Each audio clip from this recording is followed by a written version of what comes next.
Mwaka wa tabu majanga huwa yaishi, ndio kitu ambacho unaweza kuzungumzia watu wa Simba kulingana na yale wanayoyapitia. Misukosuko ni kama imekuwa mingi hivi, mara basi halijafika, mara uchaguzi haujulikani unafanyika lini, recruitment ya wachezaji bado inasuasua sokoni, recruitment ya mashabiki kwa maana wanachama wapya bado hakijaeleweka. Sasa mashabiki kwenye kipindi hiki cha dirisha la usajili hawajui ni kitu gani ambacho kinachoendelea kuhusiana na klabu yao, lakini kuna taarifa kwamba kuna wachezaji ambao wanapaswa kuondoka ndani ya viunga vya wekundu wa Msimbazi Simba. Moja kati ya watu wanaotajwa humo Joshua Mutale Budo, Messi wa wekundu wa Msimbazi Simba, anatafutiwa timu ya kwenda. Hii ni the Golden Boot. Mimi Rusamu Hamisi Rusamu nitakuwa na Leopard John. Tutakuja kuona hao wachezaji ambao wanahusishwa kuondoka ndani ya kikosi cha wekundu wa Msimbazi Simba na wale ambao wanatajwa kwamba mwalimu amependekeza watoke. Kuna watu wanaohusishwa wanatakiwa kutoka kwa mkopo: Joshua Mutale, Steven Desemukwala na Shamu Karabu. Wote hawa wanahusishwa kuondoka ndani ya klabu ya Simba kutolewa kwa mkopo, lakini kwa taarifa ambazo pia nilizonazo ni kwamba mwalimu Steven Becker amesema kama Pinpin Kamara hatakuwa amerejea kufikia mwezi Februari, basi aondolewe kwenye orodha ya wachezaji wa Simba ili aletwe golikipa mwingine. Ni kitu gani kinaendelea ndani ya Simba hasa kwa wachezaji ambao wanaotajwa kutakiwa kuondoka ndani ya Simba?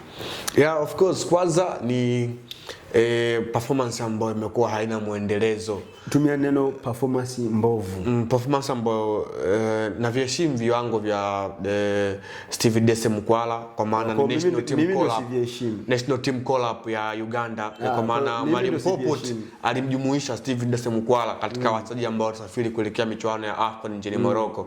So na kiheshimu kile ambacho yuko nacho. Kama angekuwa ni mbovu kama ulivyozungumza wewe, asingekuwa sema ya kosi ya timu taifa ya Uganda kuelekea michuano ya AFCON. So mtu kama vile Joshua Mutale Budo ameshawahi kuwa call up ya mwalimu wa Zambia wakati huo katika national team ya Chipolopolo. The same kwa mtu Shamu Karabu, tumeona performance yake ambayo ilivyokuwa na heshima hizi performance zao, lakini kitu ambacho unaweza ukakieleza ni kwamba wamekuwa hawana performance nzuri yenye muendelezo katika timu, kwamba wamekuwa wana ups and downs nyingi kwenye kikosi. So tunaona kwenye hizi timu kama Simba ambazo ni timu kwenye ligi kwamba wao ndio wanapiga upato mkubwa kuweza kuwa mabingwa, wamekuwa wana hiyo pressure kutoka nje ya uwanja lakini pia ndani ya uwanja kwamba mchezaji anatakiwa afanye vizuri, lakini hawa wamekuwa wana struggle katika hilo eneo. So ni wazi katika timu ambayo ina pressure kubwa ya mashabiki, kama wafanye vizuri, haijalishi wewe ni nani, haijalishi kile ambacho wamekifanya nyuma, ila wao wanajaribu kuangalia sasa na mbeleni kipi ambacho wanawapatia. Trust me, mtu kama vile Hassan Soa tumeona msimu uliopita uliokuwa alikuwa anajaribu kuweza kuwa na msimu bora, takriban kwenye kila mechi alikuwa anafunga goal 10 plus, and then ameingia kwenye dirisha dogo la usajili. So ilikuwa ni kitu kizuri kwa wakati huu. Amekuwa ana struggle, amefungiwa, amefanya nini, kwa hiyo ni vitu ambavyo vimekuwa vinamtoa kwenye reli na mchezaji binafsi. Kwa hiyo kwa hao wengine ambao wanashusha kuondoka, ni wazi wamekuwa hawana performance ya kuridhisha katika timu ya klabu ya Simba, timu ambayo imekuwa inashiriki michuano mikubwa kwa maana ligi ya mabingwa barani Afrika, ligi kuu bara, lakini bila kusahau kombe la shirikisho la TFF. Simba wana mikataba na hawa wachezaji na Simba ndio waajiri wa hawa wachezaji.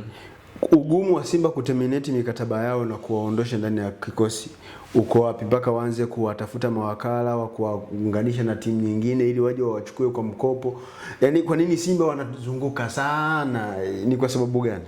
Kwanza ni wanaheshimu mkataba kati yao na mchezaji. Hiko ndio kitu kikubwa, kwamba timu lazima iheshimu mkataba wa mchezaji, lakini pia mchezaji lazima aheshimu mkataba wa timu.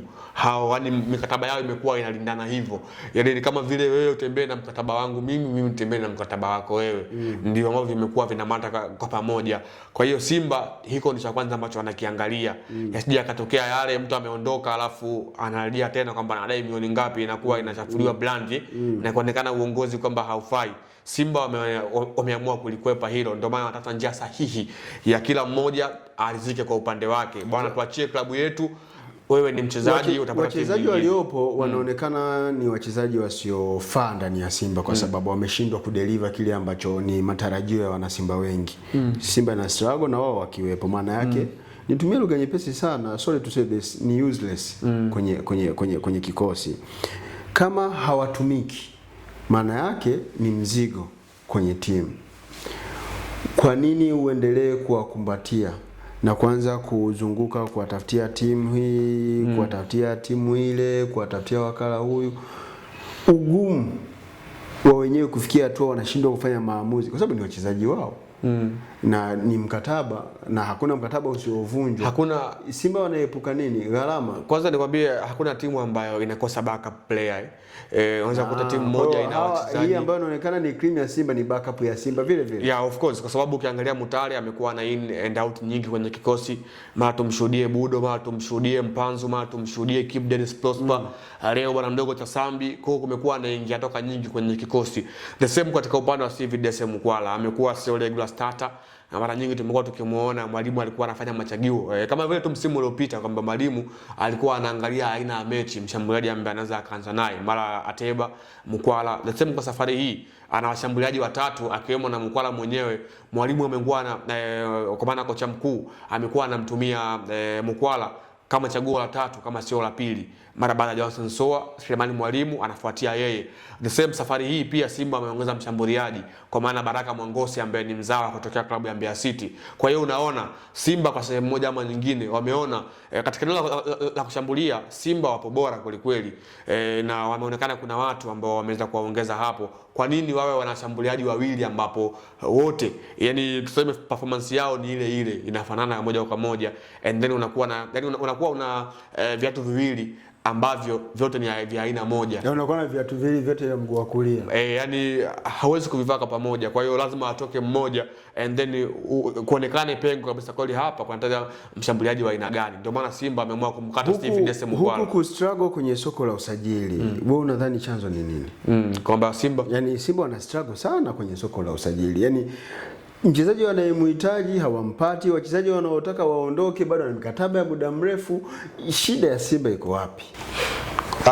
Kabla hujaanza kumtafuta mchawi katika upande wa Simba, kwanza lazima ujiulize ni lini mara ya mwisho ama mchezaji gani wa mwisho wa klabu ya Simba ambaye ameingia kwenye kikosi amekuwa ana impact chanya katika kikosi moja kwa moja. Unaweza ukawa unatafakari kwa siku za hivi karibuni, anaweza akakuwa ni mtu kama vile Hamza, usajili ambao kwa msimu uliopita Simba waliufanya na ambao uliosaidia kwa kiasi kikubwa.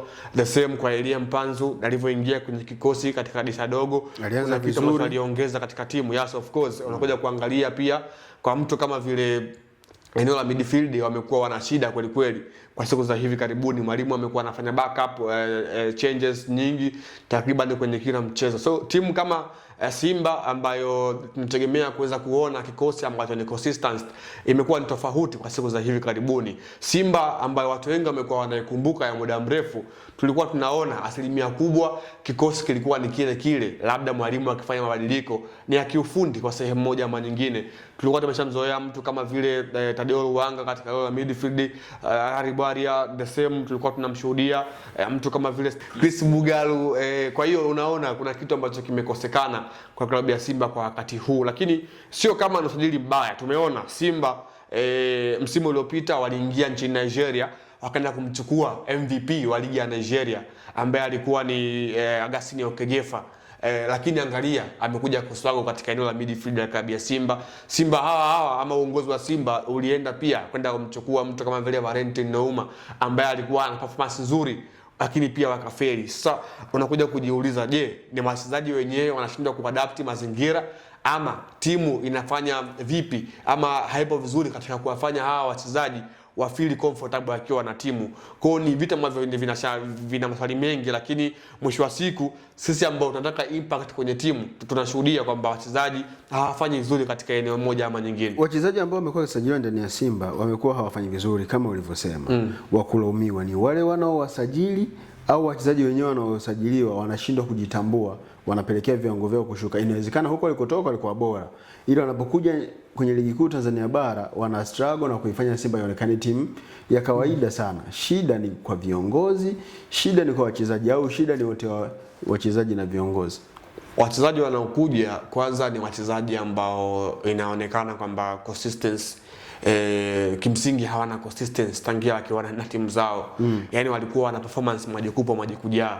Ndio maana wanakuja huku wana struggle ambapo wanakaa kwa muda mrefu na tumekuwa tunawashuhudia. trust me, kama Simba angekuwa na uwezo wa kwenda moja kwa moja katika timu kama National Al Ahly and then akamchukua mtu kama vile tuseme kwa mfano, lakini nazungumza kwa mfano, akamchukua mtu kama vile Hussein Al Shahat akaingia kwenye kikosi moja kwa moja, huyo lazima tutegemee impact kubwa katika timu, kwa maana tunamfahamu klasi lakini pia quality ya mchezaji mwenyewe. Lakini imekuwa ndivyo sivyo katika upande wa klabu ya Simba. Wamekuwa wanakuchukua wachezaji ambao kwanza consistency wao wamekuwa hawana, wamekuwa wana struggle katika hilo eneo. Lakini by the way yote kwa yote wachezaji nao pia inabidi wajitathmini kwa sehemu moja ama nyingine, kana kwamba kile ambacho wanakifanya wajue sio tu kwa maslahi ya timu lakini pia kwa maslahi yao binafsi, kwa maana Simba ikifanya vizuri wao pia watasifiwa kama wamefanya vizuri, kwamba Simba ikifanikiwa nao pia watakuwa wamejiblandi na kujiuza kwa sehemu moja ama nyingine, kwa maana Simba ni timu ambayo kwa wakati huu barani Afrika imekuwa ina hali ama ile tunasema status nzuri katika ile ranking za CAF. Imekuwa ni timu ambayo sasa hivi wao katika kufika hatua ya finali sio jambo lao tena, wao wanaanza kuchukua ubingwa wa kombe la shirikisho barani Afrika. Kwa hiyo wachezaji mimi na wahasa, na ni kitu ambacho inabidi wapambanie klabu kama ni sehemu ya kazi yao, lakini pia wasiwe wanafanya kitu as long as wanafanya tu ili mradi. Wekundu wa Msimbazi Simba, kuna jambo moja tu mnaweza mkalifanya, labda ni washauri na linaweza likawasaidia kama mtaamua kuishi nalo. Aishi Manula mlimweka benchi kwa msimu mzima, huku mkimlipa mshahara. Hawa wachezaji ambao mnawatafutia mawakala, kama wamewabana, mnaona kabisa wamewabana, wapushi, wawekeni kwenye orodha wa wachezaji wa kimataifa, muondoe kwenye orodha wa wachezaji wa ndani, ingizeni wachezaji wengine, watacheza huko mashindano ya kimataifa, mtakuwa mnawalipa stahiki zao, mkataba ukimalizika wataondoka. Niite Lusa Mohamed Lusa.